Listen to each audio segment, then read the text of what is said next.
Welcome everyone to the big clash of the day. Fabiano Caruana, world number 2, takes on Magnus Carlsen. And Caruana opens the game with 1e4. Caruana beat Ding Liren in the previous round. He gets up and takes off his jacket while Magnus Carlsen had lost to Pragnananda. Magnus had played the Sicilian in that game, but today opts for a more solid opening with e4, e5, brings out his knight on c6, and we have the Italian. What could be more exciting than this? Two of the best players in the world and playing the opening, which is trending these days, the Italian. d3 played, and now what is Magnus's choice going to be? Bishop c5. Yes, he goes for the safe option, the normal, the main line with bishop to c5. And now white castles here. So black now has to decide whether he wants to castle immediately. He goes d6 and keeps things flexible for the time being. And Fabi plays the move c3. Well, with c3 you are always angling for a d4 break. Magnus does not really worry. He plays a6, and if d4 is played, he will put his bishop back on a7. So Caruana plays a4, gaining space on the queen side. Now Magnus puts his bishop back on a7. White has many different ways to play. Caruana opts for a3. Another option is a5, you can go bishop g5, you can go knight d2, you can go knight a3. This is what makes Italian so interesting at top level. You make these little moves and they change the character of the position. Now bishop e3, this is a very, very interesting decision by Fabi. Magnus thinks for just a minute and takes the bishop. And he's ready to give white double pawns, but more importantly, he's ready to open up the f file. So now the rook on f1 is open. The bishop comes out to e6. So Magnus is happy with the fact that it will be like a symmetrical structure. Caruana takes the bishop. And now queen f takes is very likely. If you try to make a double attack with queen b3, then queen c8 should defend both. So Caruana goes first knight d2. He finishes his development, and now Magnus has to decide how is he going to continue here. I think castling seems like the most natural and obvious move to play. Yes, it's castling here. Generally in such structures, you find that the games are equalish or drawish, but at the same time, there is a lot to play for, like Caruana's rook f2. Well, he's basically letting the queen move away, and then the rooks can double up on the f file. So queen e7 played here, defending the e6 pawn. Queen b3, attacking the pawn on b7. And I think you have to play rook b8. b6 is also playable. I think he can also push his pawn to b6, but rook b8 by Magnus, just simple play. White can go for a5. That is possible to gain more space. But Caruana just doubles on the f file. So he's getting ready for all sorts of things that can happen on the king side. Magnus plays his knight to d8, a useful move because he can shift his knight to f7, place pawn to c6, defend with the queen on e7. And now Fabi brings his queen back to d1. It's a strong move. Because he might want to expand on the queen side with b4. Magnus himself is expanding with b5. Well, one plan is to take, which is what Caruana does. And after pawn takes, now to play the move b4. And in that way, you know, you gaining space on the queen side, stopping black's pawns from advancing. But Fabi goes knight h2. He opens up both his rooks, and he's angling for knight g4. So Magnus plays his knight to f7. Well, knight g4 anyway still is possible, because if you take, I can take with the queen. He plays his knight to g4. This is a good move here.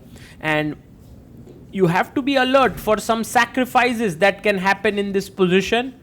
But for the time being, Magnus just brings his knight back to d7. And now Fabi tries to go a little bit more aggressive. He goes d4 here. And Magnus plays his pawn to c5, trying to fight back on the space front. Caruana plays his queen to e2. So slowly, this is a slow maneuvering game. But Magnus decides to play his pawn to c4. And with that, he's gained some more space on the queen side. And later on, he can push his pawn to b4. Well, knight goes back to h2 here. And how is Black going to respond to this? Magnus brings his knight back to f6. I believe Fabiano will go back to g4. Yes, he does. And now Magnus either can take here or he can move back. I think moving back, he comes back, knight d7. Maybe a tacit draw offer here. Caruana quickly plays knight h2. He's happy with the draw. Will Magnus agree to a draw by bringing his knight back to f6?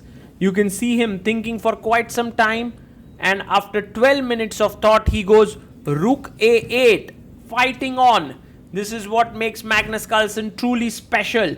b3 played now. So Fabi wants to sort of break down this structure and plays his pawn to b3. Magnus takes the pawn on b3.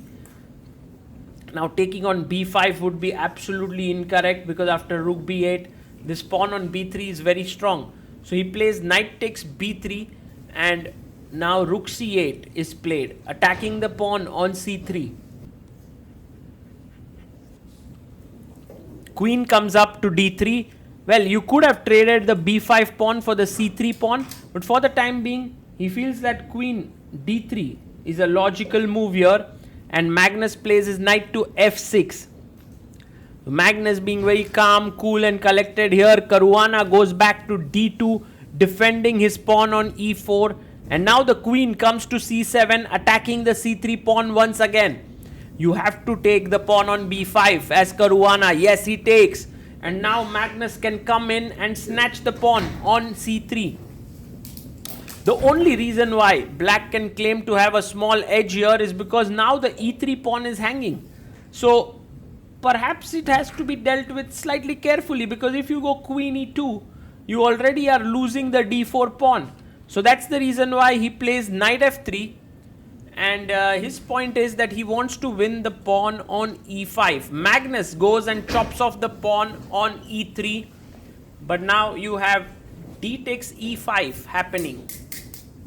So d takes e5 comes in. You have to take back the pawn. If you take on e4, I can take with the knight, queen takes, and then just simply rook e1, and white is doing pretty okay. Instead, he goes d5. Magnus says, I'm going to take this pawn for free on e4. I'm not going to trade off. Well, Caruana is the first one to capture the pawn on e5. And he now rook c5 is met with queen d3, which is the reason why this tactic doesn't work. So Magnus goes knight g5. And now he's attacking the e4 pawn twice. And this is something to be carefully observed. A trade of queens is offered, but Magnus, today his willpower is on full show. He comes back, queen to c5. He tells Fabi, your knight is hanging, and you can see the focus on Magnus's face. This is when Magnus is at his most dangerous, when he can focus with all his might. Rook d8 played, attacking the queen. The queen has to choose a good square to go to. Maybe queen e2 is a decent move, but Caruana goes queen b1. And that's also playable. But now, whoa, Magnus goes knight to h5. If you take here, then rook takes d2 is ultra powerful. So that's the reason why queen c1 is played here, offering a trade of queens. Magnus is completely focused. The queen goes back to a7. Can Caruana pursue the queen to get a draw? Yes, he pursues it. Queen a1 on the board. Not easy. Queen b6. I guess you can keep the pursuing game going on with queen b1. Magnus has 6 minutes on the clock. Caruana has 5 minutes. We are still three more moves to make. Queen b1 played, offering a trade once again. How does Magnus avoid the trade? Well, queen c5.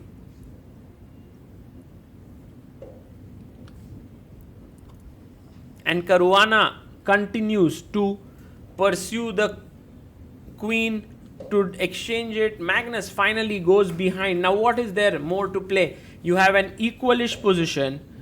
Opposite you is the world number 2. And I think anyone would have agreed to a draw in such a position. But not Magnus Carlsen. He takes on f2. And after rook takes f2, 5 minutes 20 seconds for Magnus, 5 minutes 5 seconds for Caruana. Queen takes g5 has been played. And queen c3 played here by Caruana.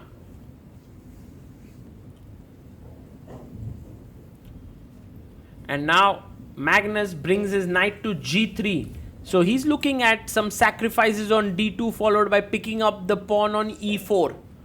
Caruana is a little bit careless. He goes king h2 and Magnus takes on d2. Now very important not to take back, because after knight takes e4 it's going to be very dangerous. So he goes queen takes g3, and after takes queen takes, we have now reached a queen endgame where white is going to forcibly lose a pawn.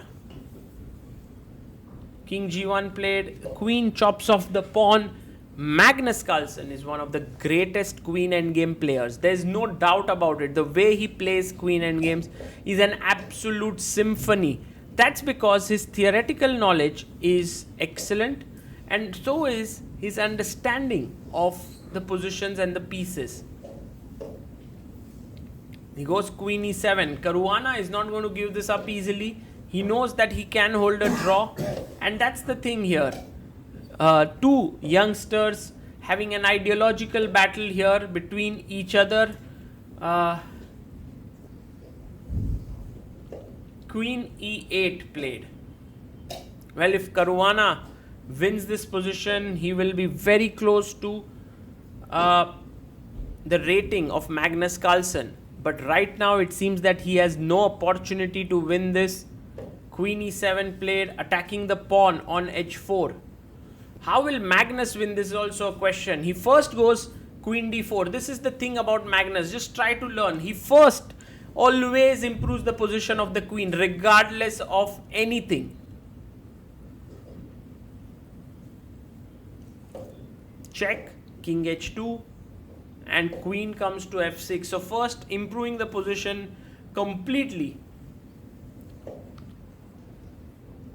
And now queen e8 played here by Caruana. And so king h6 is played by Magnus. He's ready to start moving in with his king this way. Wow. e5 is played now.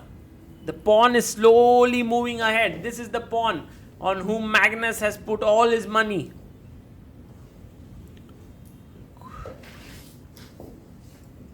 Queen a4, and now Magnus plays queen to f4, offering a trade of queens. Queen comes in with a check, king comes up, and this is slow and steady. What a beautiful exploitation of the advantage. Now queen comes to c7, attacking the g7 pawn. Queen d4, check. And this is the moment of truth. Now where do you bring your king? King f1 is fine, but look at this decision by Magnus. King to f4, and you must take the g7 pawn. So now the material is even. Also black is under a lot of pressure, so he plays king e3. Wow, he's just moving his king away somewhere here and then pushing the e pawn down the board. King g1, pawn push to e4.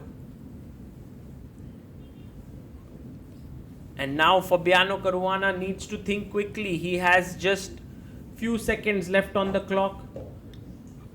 Check here, and you have to move your king.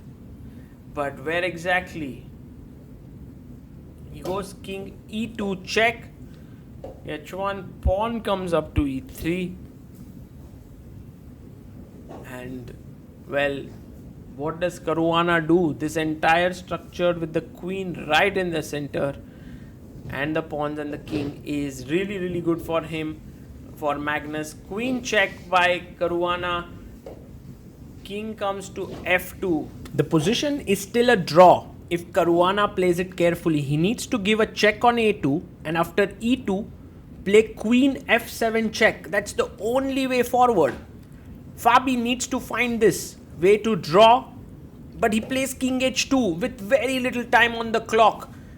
And now Magnus is completely winning after e2, and I think he spots it. He's like e2 there. He knows he's winning. Caruana resigns, and Magnus Carlsen has managed to convert this. Absolutely stunning endgame play by Magnus. You can see that he's pleased with himself. From an equal position, he was able to win this and is back in the tournament after his loss to Pragnananda. Look at the smile on Magnus's face. That is the smile of satisfaction of having outplayed one of the best players in the world from an equal endgame. Truly an endgame GOAT.